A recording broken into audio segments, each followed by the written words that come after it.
नाशिक जिल्ह्यातील दिंडोरी तालुक्यातील पालखेड गावातून एक गंभीर आणि संतापजनक प्रकार समोर आलाय।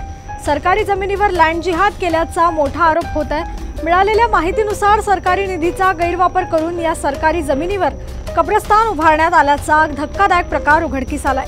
या लँड जिहाद विरोधात आज विश्व हिंदू परिषद, बजरंग दल, हिंदू संघटना आणि भाजपच्या कार्यकर्त्यांनी एकत्र येत दिंडोरी तहसील कार्यालयासमोर तीव्र आंदोलन छेडले। आंदोलनकर्त्यांची ठाम मागणी आहे, सरकारी जमिनीवरील हे अनधिकृत कब्रस्तान तात्काळ हटवावं आणि सरकारी जमीन परत शासनाच्या ताब्यात घ्यावी। तसेच या प्रकरणाला अनुमती देणाऱ्यांवर कठोर कारवाई करावी। यावेळी भाजप आमदार देवयानी फरांदे यांनी स्पष्ट इशारा दिला, जर शासनाने तात्काळ कारवाई केली नाही तर पुढचं आंदोलन जिल्हाधिकारी कार्यालयावर करण्यात येईल। सर्वात महत्त्वाचं म्हणजे हा मुद्दा सर्वप्रथम सुदर्शन न्यूजने उचलला होता आणि आज याच प्रश्नावर संपूर्ण हिंदू समाज रस्त्यावर उतरलाय। लँड जिहाद विरोधात न्यायाची मागणी करत आणि हिंदूंच्या भूमीचे रक्षण करण्याचा संकल्प पुन्हा एकदा घेत आज दिंडोरी तालुक्यामध्ये मौजे पालखेड येथे गेल्या अनेक दिवसांपासून सर्वे नंबर 326 वरती विकास अधिकारी प्रांत या सर्वांनी याच्यामध्ये सकृत दर्शनी आणि याच्यावरती अतिक्रमण झालेलं असं म्हणण्यात आलं होतं। परंतु सरकारचा निधी घेऊन 387 बाई कब्रस्तानसाठी देण्यात आलेली होती। त्या ठिकाणी खरं कब्रस्तान बांधायला पाहिजे होतं, परंतु 387 ब वरती कब्रस्तान न बांधता सर्वे नंबर 326 वर 20 लाख रुपये शासनाचे खर्च म्हणून त्याच्यावरती कब्रस्तान बांधण्याचं काम करण्यात आलं।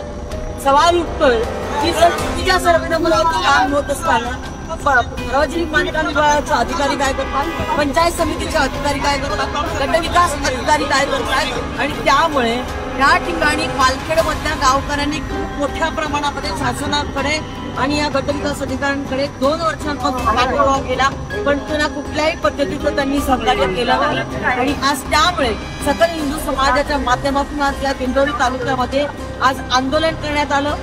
मुजोर अधिकारी जे आहेत त्या विषयाच्या बाबतीमध्ये कुठल्याही पद्धतीने सहकार्य करायला तयार नव्हतं। जवळपास हे आंदोलन अर्धा पाऊण तास चाललं।